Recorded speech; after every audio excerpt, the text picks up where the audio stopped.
안녕하세요. 저는 베이스캠프에서 영어를 담당하고 있는 신범식 선생입니다.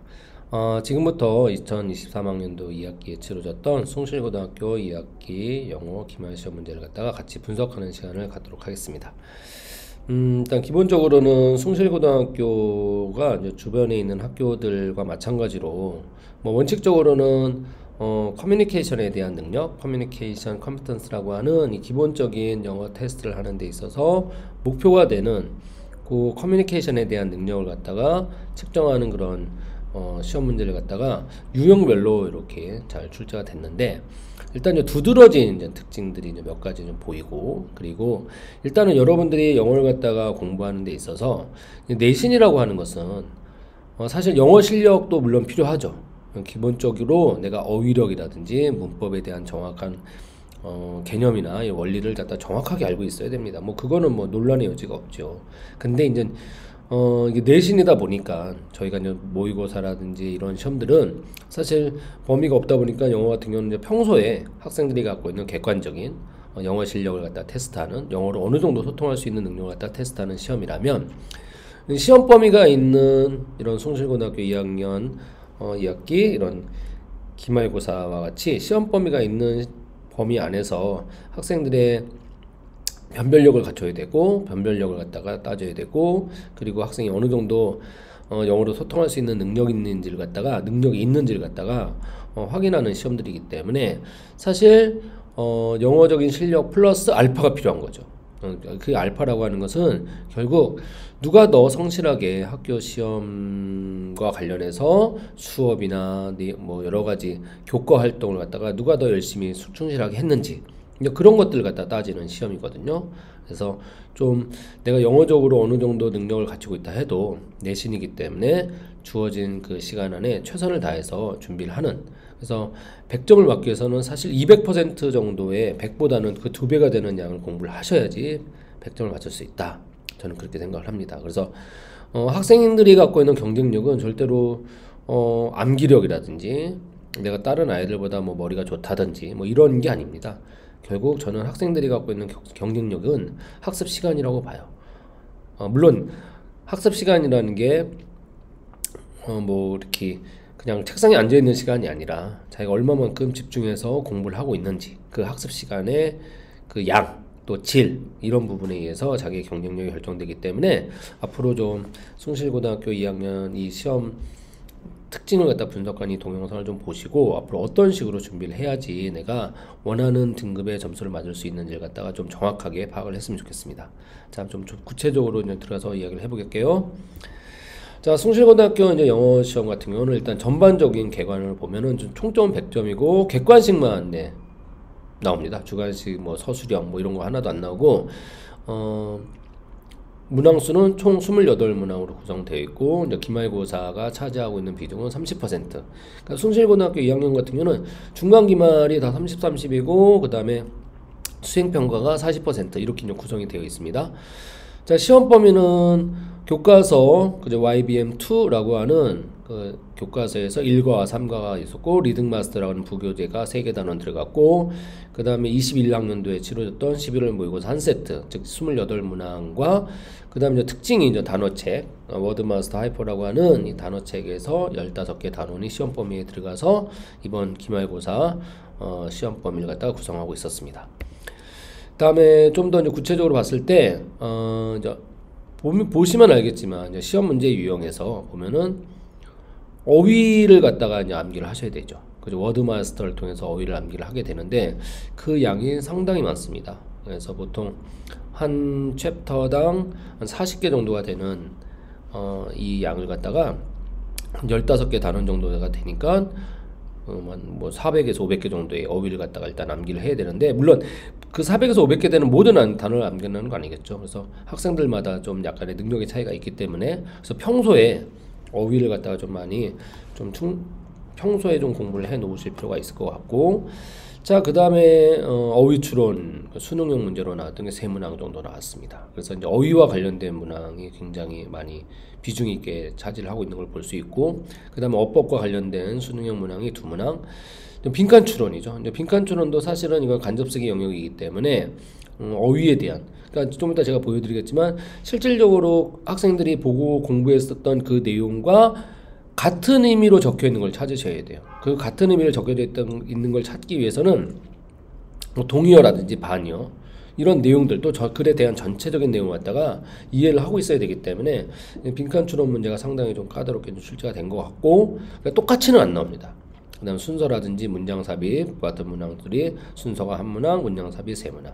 그다음 흐름과 이제 무관한 문장이라든지 요약문이 두 문항 나왔고, 이제 내용 일치가 세 문항이 나왔는데, 좀 특징적으로 보이는 거는 주제 관련된 문제가 출제가 안 됐습니다. 뭐 주제, 제목, 주장, 요지 뭐 이런 문제가 이런 유형의 문제가 출제가 되지 않았고, 전체적으로 학생들이 좀 어려워하는 간접쓰기 영역에서의 어휘나 어법, 빈칸, 순서, 문장 삽입 이런 것들이 출제가 됐고, 그다음 내용일치 같은 경우도 사실은 수능이나 모의고사에서는 그렇게 어려운 유형은 아니지만 학교 내신에서는 상당히 까다롭습니다. 왜냐면은 이 내용에 대한 전체적인 그 내용을 알고 있어도, 내가 숙지를 하고 있어도 그 내용일치와 관련돼서 선지에 나오는 1번부터 5번의 선지에 나오는 내용들이 다 영어로 적혀 있고, 또 학생들이 모르는 어떤 문법적인 개념이라든지 문법적인 원리, 뭐 구문에 대한 이야기 또는 동의어, 반의어 얼마든지 문제의 난이도를 갖다가 높일 수 있는 그런 유형의 문제이기 때문에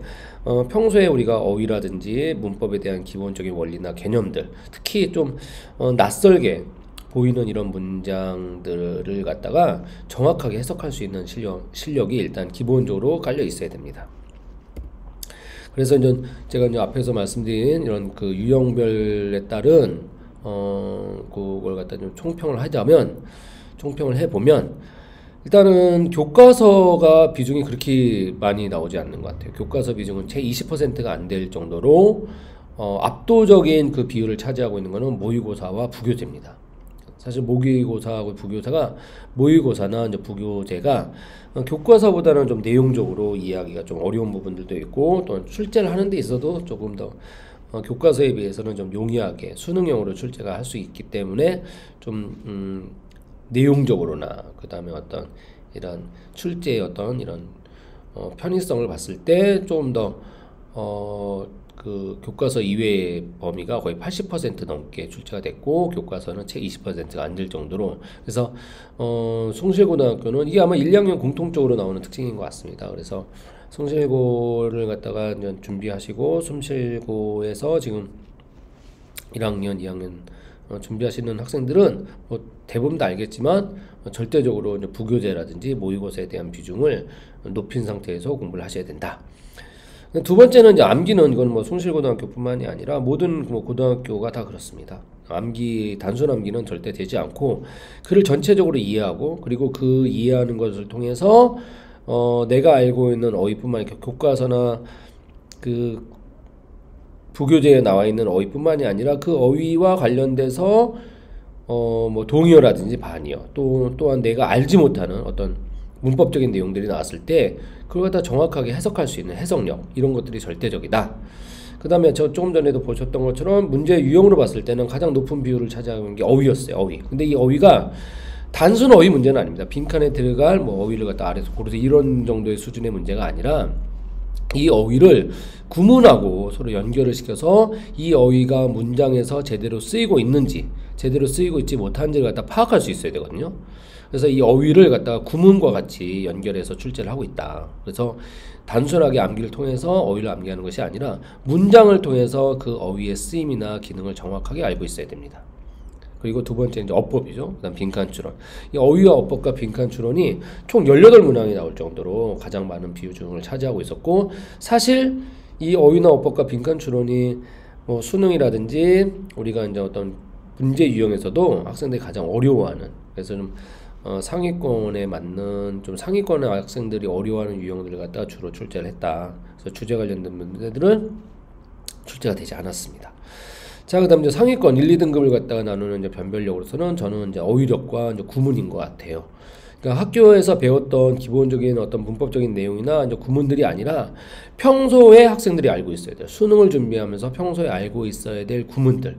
그러니까 예를 들어서 뭐 강조 구문이라든지 그런 어떤 부정의 부사어가 났을 때 뭐 조동사 도치가 일어난다든지 하는 이런 구문들이 교과서에서 나오지 않았다 할지라도 그 내용들을 갖다 활용해서 선제를 만든다. 그래서 이런 어휘력이라든지 시험 범위에 들어가 있지 않은 여러 가지 구문에 대한 내용들을 갖다가 이해하고 있어야 된다. 그 얘기는 평소에 우리가 물론 시험 범위가 주어졌기 때문에 그 시험 범위 안에서 열심히 성실하게 공부를 해야겠지만 평소에도 수능이라든지 이런 준비를 하시면서 우리가 알고 있는 어휘력이라든지 구문에 대한 어휘 실력을 높여야 된다. 그래서 핵심적인 내용은 그럼 결국 어법과 어휘, 빈칸 추론에 대한 이런 경쟁력이 고득점의 핵심이다. 이렇게 말씀드릴 수 있을 것 같아요.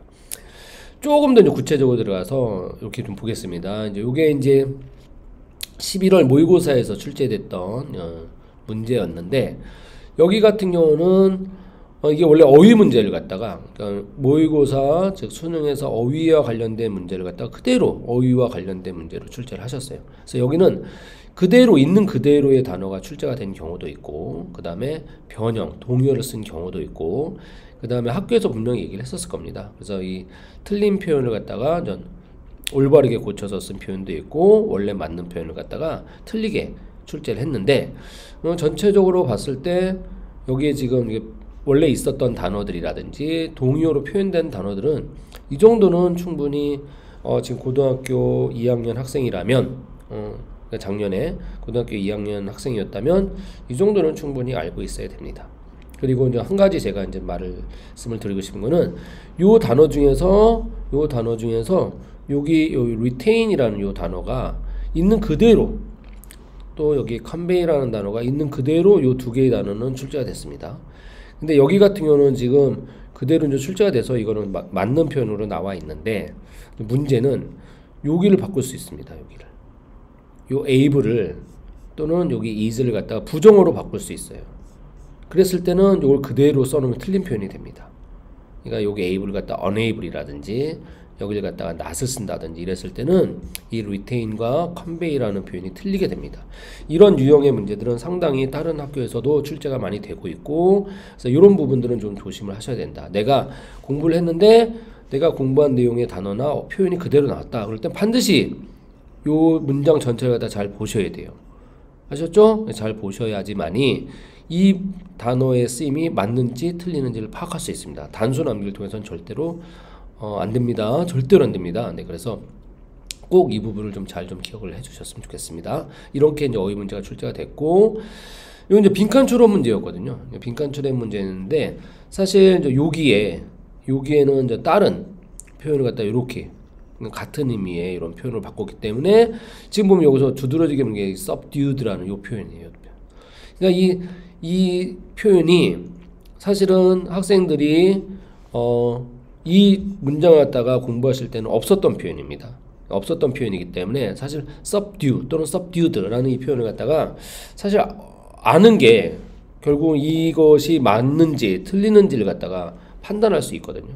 그래서 이런 subdue와 같은 subdue라는 동사와 subdued라는 이런 형용사의 의미를 갖다가 알고 있어야 되고 그것을 갖다 알기 위해서 이제 평소에 일단은 어휘에 대한 실력을 갖다 높이셔야 되고 두 번째는 이 내신 준비를 하실 때 할 때 꼭 반드시 동의어라든지 이런 반의어를 갖다가 잘 정리하는 이런 습관이 몸에 배어 있어야 된다. 이렇게 좀 볼 수가 있을 것 같아요. 자, 이렇게 이제 어휘 문제가 출제가 됩니다. 그래서 단순하게 여기에 들어갈 어떤 단어를 갖다 고르는 게 아니라 이 밑에 있는 주어져 있는 단어들 중에서 여기에 들어가지 못하는 단어를 갖다 파악하는 시험 문제이기 때문에 이 단순하게 여기에 들어가는 이런 어휘뿐만이 아니라 이 문장을 갖다 정확하게 해석할 수 있어야 됩니다. 그죠? 네. 그래서 여기를 보면 특히 이제 비번 같은 거죠. 부정의 부사어가 이렇게 문장 앞으로 도치가 됐을 때 여기 이제 부정문으로 그 조동사 도치가 되어 있기 때문에 이런 문법적인 내용들까지 정확하게 알고 있어야지만이 이 내용을 갖다가 해석하고 이해할 수 있겠죠. 뭐 compensation이라는 표현도 마찬가지고. 그죠? 네, 이런 부분들이 좀 특징적으로 나타나고 있습니다. 그 다음에 이게 이제, 요약문 같은 경우도 보통 이제 다른 학교들은 이제 2개 정도 빈칸을 갖다 뚫어놓고 이 빈칸에 들어갈 말을 갖다 이제 적어 넣는 건데 일단 문장이 되게, 그죠? 길게 요약을 하셔야 돼요. 한 문장입니다. 일단 한 문장인데 될 수 있으면 문장을 이제 짧게 쓰는 게 바람직한데 이제 저희 같은 경우는 이제 긴 문장을 갖다 정확하게 해석하는 실력을 갖다 높여야 되기 때문에 이제 이런 것들을 갖다 시험 문제를 활용해서 학생들한테 연습을 시키는 거고, 그 다음에 여기 같은 경우도 이 네 개에 들어가지 않을 단어를 이 네 개에 들어가지 않는 하나의 단어를 갖다 고르는 그런 문제를 출제를 했기 때문에 상당히 쉽지 않았다. 그래서 글 전체를 갖다 이해하는 능력뿐만이 아니라 여기에 어떤 단어들이 들어가야 되는지에 대한 동의어나 반의어를 알고 있어야 되고, 그것에 들어가지 않는 하나의 단어를 또 고르는 문제였기 때문에 결코 쉬운 문제는 아니었습니다. 네, 그래서 시간 안에 푸는 28문항수는 상당히 다른 학교에 비해서 적은 편에 속했지만 상당히 각각의 문제가 시간을 갖다 많이 필요한 그런 문제들로 출제가 됐고 그렇게 구성이 되어 있다. 자, 마지막으로 고등학교의 모든 영어 시험은 이 세 가지 이런 특징으로 이제 구성이 되는데요. 첫 번째는 이제 조직력입니다. 이게 제일 중요하죠. 글을 갖다 정확하게 내가 재조직하는 겁니다. 재조직. 그러니까 있는 그대로 필자가 만들어낸 구성을 갖다가 빈칸이나 순서나 문장 위치나 어휘를 통해서 내가 그 문장을 갖다가 같은 의미로 조직해낼 수 있는 것. 그러기 위해서는 두 가지가 필요합니다. 하나는 어휘력, 또 하나는 독해력이에요. 이 어휘력과 독해력을 통해서 우리는 글을 갖다가 다시 조직할 수 있는 힘을 키워야지 여러분들이 원하는 점수를 확보할 수 있습니다. 자, 그래서 제가 말씀드린 것처럼 이 조직력이라는 것은 어휘나 어법이나 빈칸 추론을 갖다 향상시키기 위해서 여러분들이 평소에 조직적으로 글을 갖다 재구성할 수 있는 그런 힘, 연습, 이런 노력이 필요하다. 그 다음 독해력이라는 것은 그 글에 대한 이해죠. 근데 유감스럽게도 이제 글을 갖다 전체적으로 이해하는 것과 관련된 시험 문제는 숭실고등학교는 나오지 않았어요. 그래서 뭐 주제 관련된 문제라든지 이런 문제들보다는 무관한 문장 정도로 좀 많이 출제가 안 되고 좀 지역적으로 출제가 됐고, 어휘가 굉장히 강화돼서 출제가 됐다. 그래서 이 어휘를 갖다가 단순하게 암기하는 것이 아니라 글 전체를 통해서 이 어휘를 갖다가 표현할 수 있는 그 실력, 그러니까 이 단어를 갖다가 문맥 속에서 활용할 수 있는 능력, 이거는 단순 어휘를 갖다 암기하는 것뿐만이 아니라 글 전체를 갖다가 문장 전체를 갖다 이해할 수 있는 문법이라든지 어떤 구문에 대한 실력이 평소에 갖춰져 있어야 됩니다.